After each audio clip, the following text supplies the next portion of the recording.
Bismillahirrahmanirrahim. Iyaka na'budu wa iyyaka nasta'in. This is the chapter 52 of disease of pharynx of ENT. ठीक है। अब हमारे पास head and neck space की जितने भी इन्फेक्शन है ये सारा का सारा इंपॉर्टेंट है। और ये जो लुडविग्स एंजाइना है ना, ये मुझसे हमारे एचओडी ने रिप्रेजेंट करवाया था, मुझे आज भी याद है। ठीक है। और इसके ऊपर काफ़ी मुझे अप्रिसिएशन भी मिली थी। इसके ऊपर जो इंपॉर्टेंट चीज़ें पहले वो देख लें, पेरोटिड एब्सेसिस, इसके बाद हम लुडविग्स एंजाइना के ऊपर जाएंगे। ठीक है। तो वो पेरोटिड एब्सेस के बारे में कह रहा है, जो आपका पेरोटिड ग्लैंड है ना, वो भी तो हेड एंड नेक में ही आता है ना। तो सबसे पहले उसने पेरोटिड एब्सेसिस के बारे में डिस्कशन की हुई है। बेसिकली ये होता है suppuration of the parotid space, suppuration of जो भी पेरोटिड स्पेस है ना, मतलब उस स्पेस के अंदर आपके पास पस आ गई है कहीं ना कहीं से। सुप्रेशन का मतलब होता है पास फॉर्मिंग चीज़ कोई भी वहाँ पे आ चुकी है। साथ में जो आपका डीप सर्वाइकल फिश है, सारी हेड एंड नेक है, डीप सर्वाइकल फेशिया है। ठीक है। वो हमारे पास क्या होता है, इतनी पस आ जाती है कि वो दो लेयर्स के अंदर जो है ना, वो हमारे पास स्प्लिट हो जाता है। अब देखो, दो लेयर्स इनके दरमियान पास आ जाएगी तो ये दो लेयर्स में बन जाएगा। इस तरह कर लें आप, सही हो गया। अब वो कह रहा है हमारे पास सुपरफिशियल और डीप जो है ना, ठीक है, ये प्रोटीड है ना, तो इसके ऊपर एक सुपरफिशियल होती है, एक डीप फेशिया होता है ना। इसने प्रोटीड ग्लैंड को इनक्लोज किया हो, जब इसके दरमियान पास आ जाएगी तो ये दोनों आपस में भी सेपरेट हो जाएंगी। ये बात कहना चाह रहा है।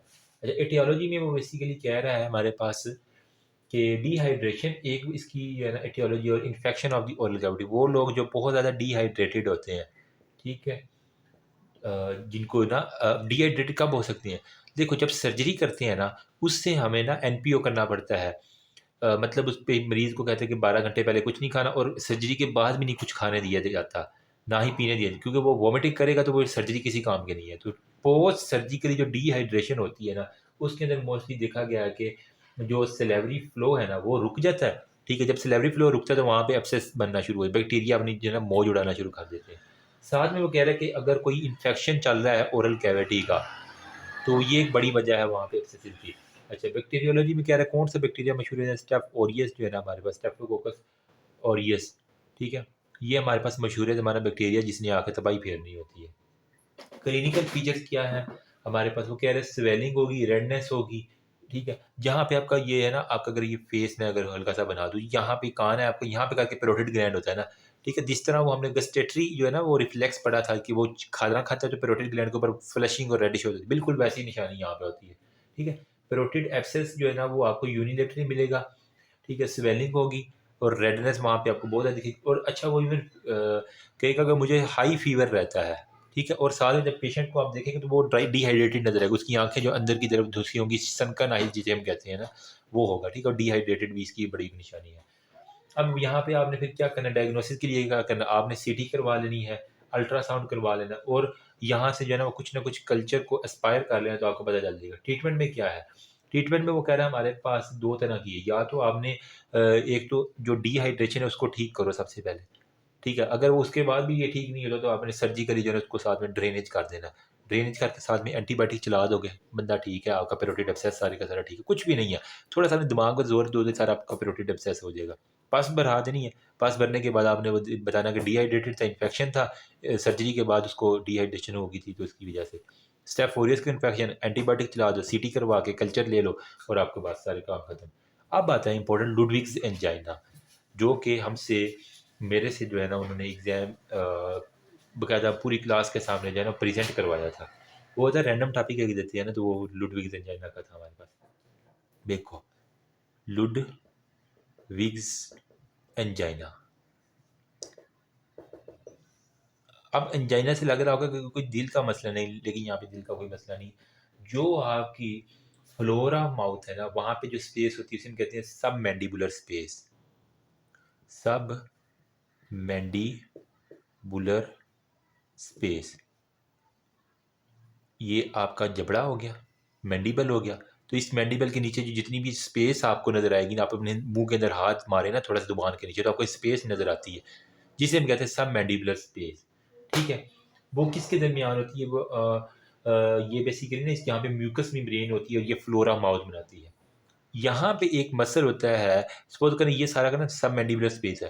तो इस स्पेस को जो है डिवाइड करता है एक मसल, जिसे हम कहते हैं माइलोहायोइड मसल। यहाँ पे यूं करके मैं ब्लैक से चलो मसल बना रहा हूँ, वैसे रेड से बनाना चाहिए मुझे, ठीक है। ये माइलोहायोइड मसल जो है ना, माइलोहायोइड मसल, इसने जो है ना इस सब मैंडिबुलर स्पेस को, जो लोअर जबड़े वाली स्पेस है, इसको दो पार्ट्स में डिवाइड कर दिया है।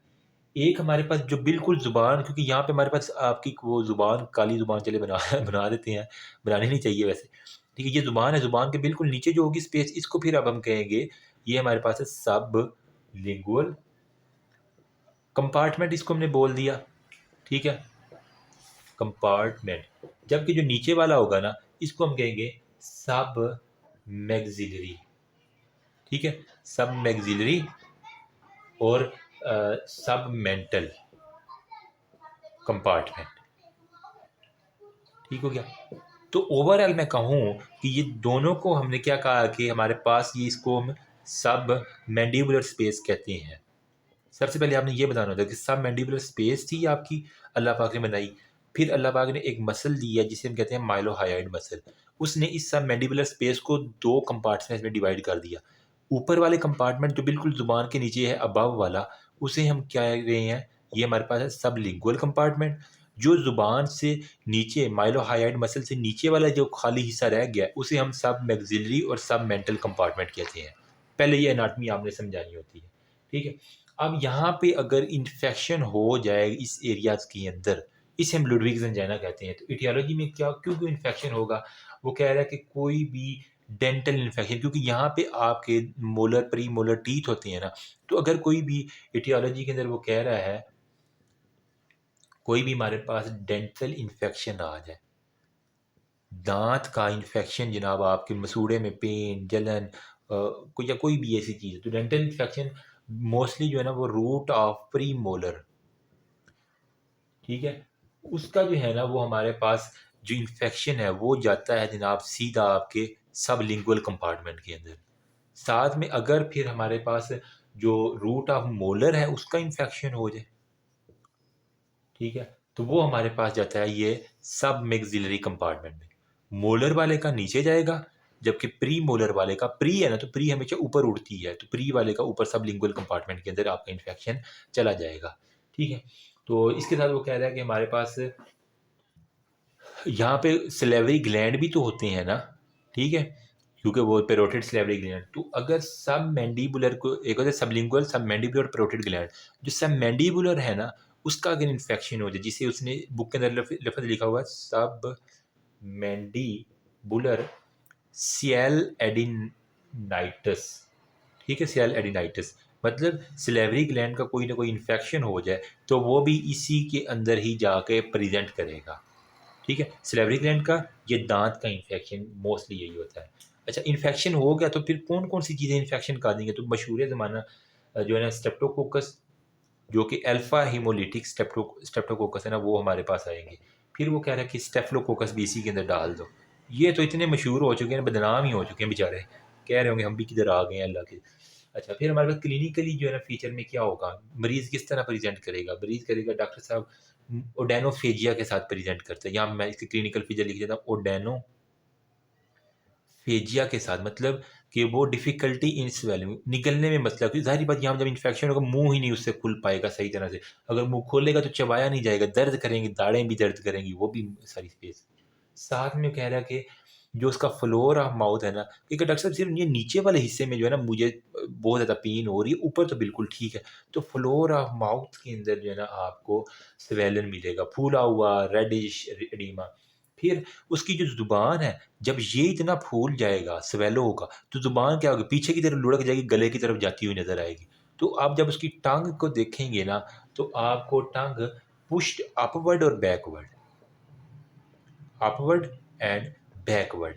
फिर जो आपका ना सब मैंडिबुलर रीजन, ये सारे का सारा रीजन, इसको जब आप हाथ लगाएंगे तो ये वुडी हेड फीलिंग की तरह आपको नजर आएगी, मतलब वो एक तरह की ना सख्त सख्त सी लकड़ी की तरह। तो उसने एक लफ्ज़ लिखा वुडी हेड फील, बस ये एक नाम याद कर लेने तो बाकी होगा। अच्छा, ये तो हमें पता चल गया। अब हम जनाब, ये बैक्टीरियल इन्फेक्शन था, ट्रीटमेंट के ऊपर थोड़ी सी इसी की यहीं पे हम लिखते थे ताकि हमारा टाइम बच जाए। तो यहाँ पे जनाब मैं इसकी ट्रीटमेंट लिखता हूँ। ट्रीटमेंट में वो कह रहा है कि आपने सबसे पहले सिस्टेमिक जो है ना वो एंटीबायोटिक्स दे देनी है चुप करके, साथ में जो यहाँ पे पस वगैरह बनी है इसको इंसाइज करके यहाँ से सारी पस ड्रेन कर लो। तो नंबर सेकंड पे इंसिजन प्लस ड्रेनेज कर देनी है। अब इंसिजन जो है ना आप इंट्रा ओलर मुंह खुलवा के भी इंसाइज कर लो, और आप हो सकता है एक्सटर्नली भी जो है ना वो बाहर से भी आप सुई मार लो। ठीक है, तो इंसिजन किस तरह करें कि आप इंट्रा ओरल भी कर सकते हैं और हमारे पास बाहर से एक्सटर्नल भी कर सकते हैं। कुछ लोगों में इतनी ज़्यादा हो जाती है स्वेलिंग कि उनको सांस लेने में भी मसला आता है, क्योंकि मुंह नहीं खुलता, फिर वो नाक ज़ुबान पीछे चली जाती है, नाक में भी वो रास्ता बंद होना शुरू हो जाता है। फिर इवन उनके अंदर जब बहुत ज़्यादा हो तो हमें ट्रेकियोस्टमी भी करनी पड़ जा सकती है, तो ये हमारे पास होती है। ठीक है, तो इसको फ़ौरन से ट्रीट कर लो, वरना एंड पे में ट्रेकियोस्टमी भी करनी पड़ेगी। अगर हमने ट्रीट ना किया तो ये कहाँ कहाँ पे फैल सकता है। इसने सबसे पहले मैंने कहा कि एयरवे ऑब्स्ट्रक्शन करनी है, तो कॉम्प्लिकेशन में मैं लिख देता हूँ कि इसने एयरवे ऑब्स्ट्रक्शन कर देनी है। साथ में ये पैराफेरेंजियल और रेट्रोफेरेंजियल स्पेसेस जो हैं, फेरेंक्स की थी ना, एक हमारे पास दो स्पेसेस थी, एक हमारे पास पैराफेरेंजियल थी, एक हमारे पास रेट्रोफेरेंजियल स्पेसेस थी। तो वहाँ तक ये इवेंट स्प्रेड कर देगा, फिर ब्लड के अंदर जाकर ये सेप्टिसीमिया काज करवा देगा। ठीक है, और साथ में ये लंग्स में जाके क्या करवाएगा, एस्पायरेशन नमूनिया ये काज करवा देगा। ये इसकी हमने complication, retropharyngeal parapharyngeal airway obstruction, aspiration pneumonia और सेप्टिसीमिया करवा देगा। तो ये हमारे पास था लुडविग एंजाना, खूबसूरत सा, जो कि क्लैपिंग तो बनती है ना कि नहीं बनती ना।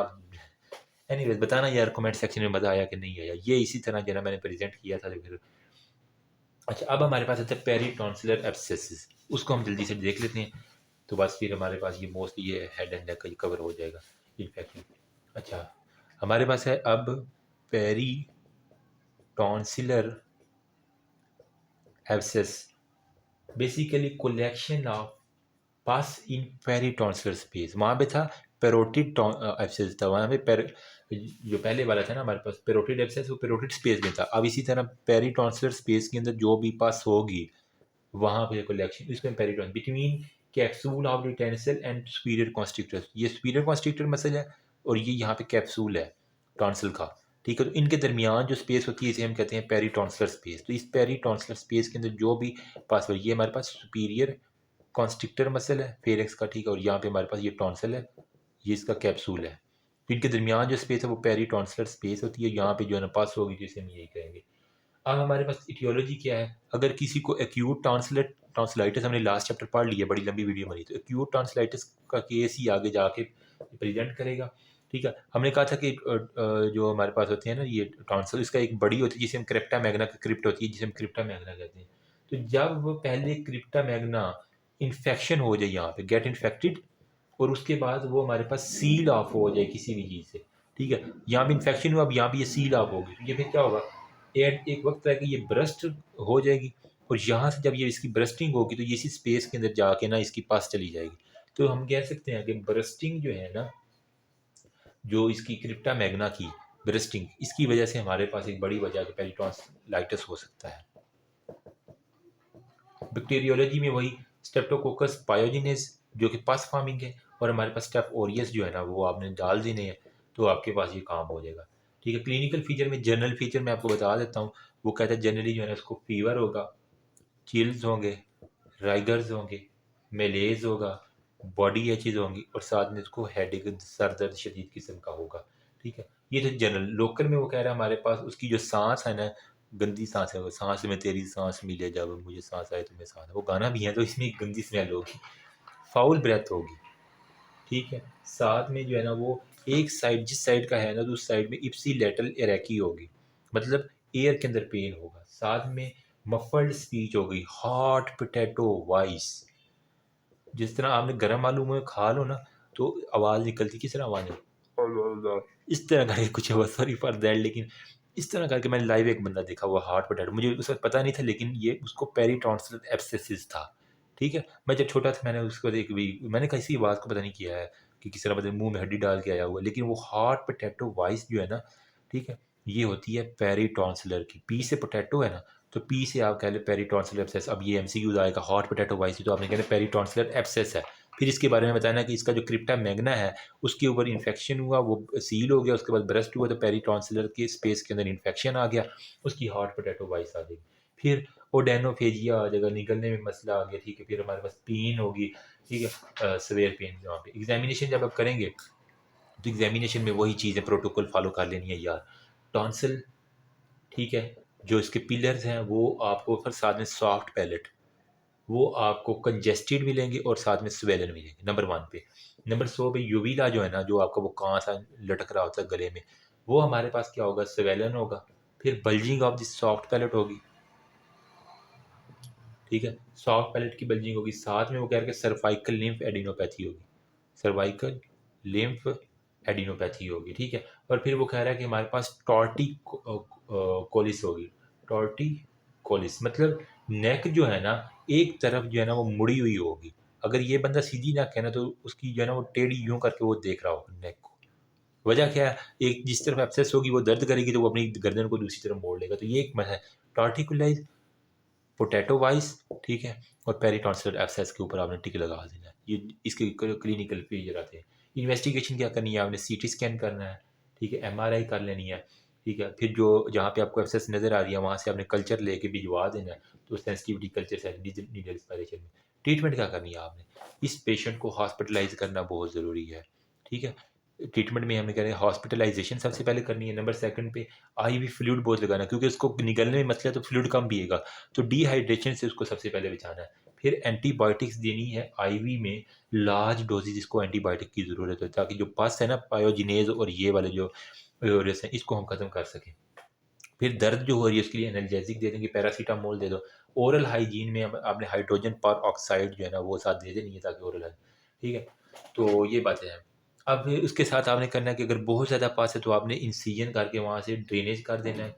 जो मैक्सिमम बल्जिंग पॉइंट जहाँ पे आपको नज़र आएगा ना, वहाँ पे आपने इंसाइज करके, ये पेरिटॉन्सिल स्पेस है ना, यहाँ पे जहाँ पे आपको ज़्यादा से शाइनिंग नज़र आए तो वहाँ पे आपने कट मारना है, हर चीज़ उसकी बाहर आ जाएगी, ठीक है। स्मॉल नाइफ के ज़रिए स्टैब इंसिजन देनी है और फिर फोर्सेप इंसर्ट करके ना उस एब्सेस को ओपन कर देना है, आपके पास सारी पास बाहर आ जाएगी। फिर वो कह रहा है कि हमने इंटरवल टॉन्सिलेक्टमी भी अगर करनी पड़ जाएगी तो पूरे टॉन्सिल को भी हमने पकड़ के रिमूव कर देना, ताकि ये दोबारा ना हो। एब्सेस में या फिर हॉट टॉन्सिलेक्टमी में वो कह रहा है कि हम प्रेफर करते हैं, लेकिन इसके अंदर जो है ना वो रप्चर होने का रिस्क बहुत ज़्यादा होता है। फिर हमारे पास एक्यूट रेट्रोफेरेंजियल एब्सेस, ठीक है, तो इसको जल्दी से देख लेते हैं, बस हमारा ऑलमोस्ट ये कंप्लीट हो जाएगा। उसके बाद थोड़े से इंपॉर्टेंट है, इस वजह से मैं ज़्यादा टाइम लगा रहा हूँ। यहाँ पे अब हमारे पास है एक्यूट रेट्रोफेरेंजियल एब्सेस। तो इसके अंदर बेसिकली क्या होता है, जो फेस है ना, रेट्रोफेरेंजियल स्पेस मतलब नाम में ही काम है, रेट्रोफेरेंजियल स्पेस, जो कि कहाँ पे है, बिहाइंड फेरेंक्स, आपका जो फेरेंक्स है सांस की नाली, एंड उसके बिल्कुल पीछे जो है हमारे पास एक है, दो फेशियाँ हैं, एक हमारे पास है बक्को फेरेंजियल फेशिया, और हमारे पास एक होता है प्री वर्टिब्रल फेशिया, ठीक है। ये आपकी एनाटमी वाली बात है, बक्को फेरेंजियल और फिर बीपी है और फिर पीवी है, ठीक है। प्री वर्टिब्रल फेशिया, इन दोनों के दरमियान जो स्पेस है फेरेंक्स के बिल्कुल पीछे, इसे हम कहते हैं रेट्रोफेरेंजियल स्पेस। अब जब इसके अंदर जो है ना इन्फेक्शन होगा तो एब्सेस होगी, तो इसे हम कहेंगे एक्यूट रेट्रोफेरेंजियल एब्सेसिस। अब ये जो है ना मोस्टली टियोलॉजी की है कि चिल्ड्रन जो है ना वो 3 साल से जो कम होते हैं उनके अंदर है। फिर हमारे पास विद एडेनाइड में नेजोफेरेंस से पेनिट्रेटिंग जिनको इंजरी होती है उनके अंदर है। फिर एक्यूट मेस्टाइडाइटिस की केस में हमारे पास होता है, मेस्टाइडाइटिस जिनको होता है। फिर हमारे पास कह रहे हैं कि बल्ज इन दी पोस्टीरियर फेरेंजियल वाल, पोस्टीरियर फेरेंजियल वाल के अंदर वो कह रहा है हमारे पास वो बल्ज आपको नज़र आ जाता है, ठीक है। क्लिनिकल फीचर में वो कह रहा है कि वो कहेगा मुझे खाने में मसला है, डिस्फेगिया का मसला है, फिर स्टाइएडर है, फिर क्रोपी कफ है, ठीक है, और टॉर्टिकुलर वही जो है ना हमारे पास उसका साल टेढ़ा होगा, खांसी होगी, वहाँ पे ड्राइनेस होगी, डिस्फेजिया होगा। डायग्नोसिस क्या करना, आपने सीटी कर लेनी है, एमआरआई कर लेनी है, रेडियोग्राफी कर लेनी है, ठीक है। अब एब्सेस का आपको पता चल गया तो आपने क्या करना है, सिंपली कुछ भी नहीं करना, इंसिजन देना है, इंसिजन दे के साथ में आपने एंटीबायोटिक चला देनी है। अगर सांस का ज़्यादा मसला है तो फिर आपने ट्रेक्योस्टमी कर देनी है, इतनी सी बात है और कुछ भी नहीं है। फिर हमारे पास है क्रोनिक रेट्रोफेरेंजियल एब्सेसिस, ये था एक्यूट। अब इसी की जो है ना नीचे ही लिखते हैं ताकि हमारे पास पता चल जाए। क्रोनिक रेट्रोफेरेंजियल वो था एक्यूट, ये हमारे पास है क्रोनिक रेट्रोफेरेंजियल एब्सेस। इसके अंदर क्या होगा बेसिकली, जो प्री वर्टिब्रल स्पेस है ना,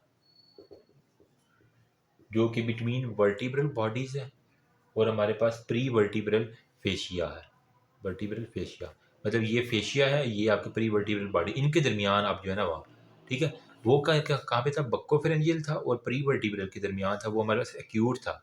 लेकिन अगर ये वर्टिब्रल और फेशिया, प्री वर्टिब्रल फेशिया के दरमियान आ गई है तो ये हमारे पास क्रोनिक होगी, मतलब वो आगे से अब पीछे जा रही है। सोचने की बात है ना, ठीक है। तो हाँ, इसको हम कहेंगे प्री वर्टिब्रल एब्सेसिस या इसको क्रोनिक रेट्रोफेरेंजियल कहते हैं। अब यहाँ पे बेसिकली क्या होगा, सर्वाइकल स्पाइन जो है ना जिनको होता है, या फिर वो जो लोग जो टीबी का शिकार है, या जिनको सर्वाइकल स्पाइन के अंदर कोई ना कोई इन्फेक्शन चल रहा है, ठीक है, तो रेट्रोफेरेंजियल लिम्फ नोड जिनके इन्वॉल्व होते हैं टीबी के अंदर मोस्टली ना, रेट्रोफेरेंजियल लिम्फ नोड इन्वॉल्व, वहीं से क्रोनिक इन्फेक्शन वो वर्टिब्रेज के अंदर चला जाता है ना। अच्छा, क्लिनिकल फीचर में क्या करेगा डॉक्टर साहब, मेरे ना वो गले में डिस्कम्फर्टनेस है, थ्रॉट का मसला है, खाने का मसला है और स्वेलिंग का मसला है। इसको ट्रीटमेंट क्या गया, इंसिजेंट ड्रेनेज है, और आपने क्योंकि टीबी इसका बड़ा मसला है तो आपने एंटी टीबी आइसोनियाजिन, रिफेम्पिन, एथाम्ब्यूटोल, पैराजीनामाइड देंगे, ये वाला अब्सेस आपका ठीक हो जाएगा। इतनी सी बात है। क्रोनिक मतलब टीबी के अंदर जा रहा है, बीसी टीबी में बी आ रहा है तो ये क्रोनिक की तरफ जा रहा है, ये इंपॉर्टेंट बात है। फिर हमारे पास आ जाता है पैराफेरेंजियल एब्सेसिस, बस ये है, इसके अलावा एक हमारे पास मिस्टाइक्टर है, उसके बाद खत्म। यहाँ पे हमारे पास है पैराफेरेंजियल एब्सेस।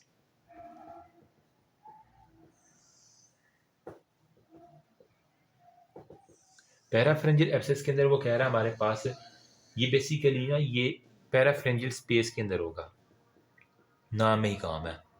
ये पैराफ्रेंजियल स्पेस एक हमारे पास पायरामिडल जो है ना इन शेप्ड स्पेस है।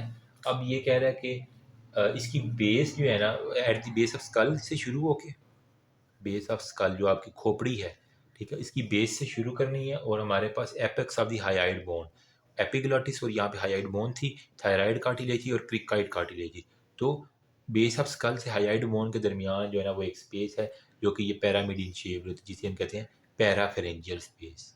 अच्छा, अब यहाँ पे जो इसके रिलेशन में वो कह रहा है कि medially, posteriorly, laterally, anterior compartment और पोस्टीरियर कंपार्टमेंट के बारे में उसने बात की हुई है। मीडियली वो कह रहा है इसके बिल्कुल मीडियल जो है ना वो हमारे पास बक्कोफेरेंजियल फेशिया होगा, ठीक है। पोस्टीरियरली पीछे की तरफ वर्टिब्री है तो हमारे पास प्री वर्टिब्रल फेशिया होगा। लेटरली, लेटरल साइड पे हमारे पास मीडियल टेरागाइड मसल होंगे, मीडियल टेरागाइड मसल होंगे। एंटीरियर साइड पे हमारे पास टॉन्सिलर फोसा होगा, और इसके बिल्कुल पीछे चले जाएंगे तो हमारे पास पैरोटिड ग्लैंड होगा पोस्टीरियर कंपार्टमेंट में, ठीक है। तो यहाँ पे एटियोलॉजी क्या है, अगर किसी बंदे को फेरेंजियल एब्सेस है, पेरिट फेरेंक्स के अंदर अगर इसकी किसी बंदे को ना पेरिटोन्सिलर एब्सेस है, ठीक है, जिसके अंदर वो पोटैटो वाइस थी तो वो उसका इन्फेक्शन यहाँ पे आएगा। अगर किसी को डेंटल दांत का इन्फेक्शन है तो बेस ऑफ स्कल से वो यहाँ पे आ जाएगा, डेंटल इन्फेक्शन आएगा। या फिर किसी को ईयर के अंदर बेजॉल्ड एब्सेस, या जिसे पेट्रोसाइटिस कहते हैं ना, पेट्रोसाइटिस या फिर बेजॉल्ड एब्सेस ईयर के अंदर आपने पढ़ा था, उसके अंदर इन्फेक्शन है तो वो भी इसी स्पेस के अंदर, पैराफेरेंजियल स्पेस के अंदर आएगा, ठीक है। इसके अलावा पेरोटिड का इन्फेक्शन या रेट्रोफेरेंजियल स्पेस का जिसका भी इन्फेक्शन है ना वो यहीं पे लगा के आपने खत्म कर देना। या फिर किसी को कोई पेनिट्रेटिंग इंजरी हुई है ना, कोई जख्म हुआ तो इसके अंदर होगा। क्लिनिकल फीचर में क्या होगा, एंटीरियर कंपार्टमेंट और पोस्टीरियर कंपार्टमेंट को उसने अलग-अलग क्लिनिकल फीचर लिखे हुए हैं, वो मैं बता देता हूँ। तो वो कह रहा है कि क्लिनिकल फीचर में एंटीरियर कंपार्टमेंट में ना हमारे पास ये एंटीरियर कंपार्टमेंट में, और ये हमारे पास पोस्टीरियर कंपार्टमेंट का लिखा हुआ है। एंटीरियर कंपार्टमेंट में आपके जो है ना वो टॉन्सल जो है ना वो हमारे पास, यार कौन काले कर रहा है, ठीक है, टॉन्सिल्स जो है ना वो प्रोलैप्स कर जाएंगे आगे की तरफ। फिर जो है ना ट्रिसमस मतलब लॉक जॉ उसका हो जाएगा, साथ में एक्सटर्नल जो है ना वो swelling behind the jaw, jaw के बिल्कुल पीछे स्वेलिंग नजर आ जाएगी, तो मतलब एंटीरियर कंपार्टमेंट के अंदर मसला होगा। पोस्टीरियर में क्या होगा, उसकी पूरी की पूरी बल्जिंग हो जाएगी, फेरेंक्स की सांस की नाली जो है ना वो बल्ज आउट कर जाएगी। फिर नर्व जो है ना क्रेनियल नर्व नंबर 9, 10, 11 और 12 ये पैरालाइज हो जाएंगी, क्योंकि जिसने जब बल्ज करना है तो उसने क्रेनियल नर्व के ऊपर प्रेशर देना है तो वो पैरालाइज हो जाएंगे। साथ में वो कह रहा है कि एब्सेस है तो उसको फीवर होगा, साथ में ओडेनोफेजिया होगा, साथ में सोर थ्रॉट होगा, गला खराब होगा, और उसका हेड जो है ना वो टेढ़ा होगा, टॉर्टिकुलर जिसे हम कहते हैं। डायग्नोसिस क्या करना है आपने, सीटी कर लेनी है, एमआरआई कर लेनी है, आपके पास पता चल जाएगा। ट्रीटमेंट में आपने क्या देना है, ट्रीटमेंट में आपने जनाब एक तो सिस्टेमिक जो है ना वो एंटीबायोटिक्स देनी है, जिसके अंदर आपने आईवी एंटीबायोटिक में एमॉक्सिसिलिन, क्लेवुलेनिक एसिड, इमेम्पियन, इमेपिनेम जो है ना वो दे देनी है, या मीरोपिनेम दे देनी है। मिरोपिनम देनी वो दे देनी है। ड्रेनेज में क्या करना है आपने, जो है ना ड्रेनेज करके उसके बाद जनरल एनेस्थीसिया दें। अगर सांस का मसला है तो हमारे पास ट्रेकियोस्टमी जो है ना मैंडेटरी होती है। इतनी सी बात है पैराफेरेंजियल एब्सेसिस के अंदर। फिर वो कह रहा है कि मेस्टिकेटर स्पेस एक हमारे पास होती है, उसके अंदर जो है ना हमारे पास इन्फेक्शन है बस छोटू सा। इसके बाद हमारा ये चैप्टर खत्म होगा इंशाल्लाह। तो यहाँ पे ये देख लेते हैं हम। वो कहता है हमारे पास एक स्पेस है जिसे हम कहते हैं मेस्टिकेटर स्पेस। ये बेसिकली लाई करता है deep to the cervical facie. जो आपका सर्वाइकल फिशिया है ना उसके बिल्कुल नीचे जो है ना एक स्पेस लाई करती है। इन दोनों सर्वाइकल फेशिया की दो लेयर्स होती हैं, इन दोनों लेयर के दरमियान जो है ना डीप ये लाई करती है। और इसकी जो है ना हमारे पास क्या रहा है, मेस्टिकेटर्स की ना हमारे पास तीन जो है ना स्पेसिस आगे फर्दर डिवाइड की, एक दो और तीन। एक को हम कहते हैं मिजेटेरिक स्पेस, एक को हम कहते हैं टेम्पोरल, और एक को हम क्या कहते हैं टेरेगाइड स्पेस कहते हैं। ठीक है, अब इसके अंदर नाम में ही काम है। मसल कौन कौन से होंगे, मेसिटर मसल होंगे, मीडियल एंड लेटरल टेरागाइड मसल होगा, टेम्पोरेलिस मसल होगा, मैंडिबुलर मसल होगा, और इंफीरियर एल्वियोलर नर्व सिर्फ एक याद रखने वाली है इसके अंदर होगा।